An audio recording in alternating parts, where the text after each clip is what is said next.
Tērā te kōrero e mea ana, ko puanga kē te tohu o te tau hau Māori. He tika tēnei, i etahi rohe. I etahi atu rohe, he whetū atu anō hei tohu i te tau hau.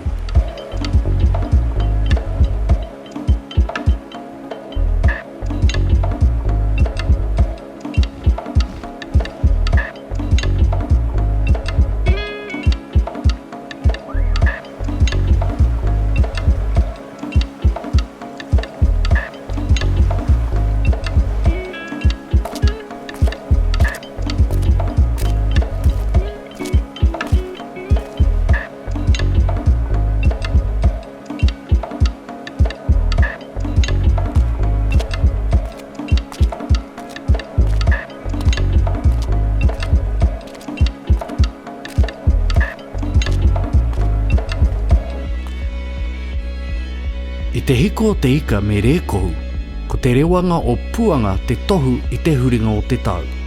He pēnei anō i ētahi wāhi o te tai hauauru o te ika Māui me te nuinga o te waipaunamu.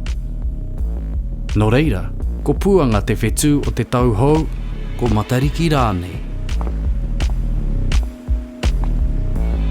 Ahakoa i rereke te mātai i ngā tohu i runga anō i te wāhi i noho wai te iwi, katoa i mōhio kia matariki rāua ko puanga. E pēnei tonu ana i e nei rā, ki ētahi iwi ko matariki te whetū o te tau, ki ētahi atu ko puanga kē.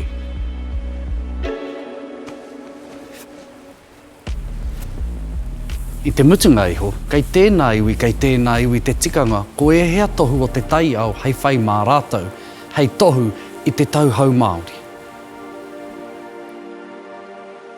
Tākina mai rā ngā hui o matariki e puanga tau toru mana e whakarewa te ika wheturiki ka rewa kei runga.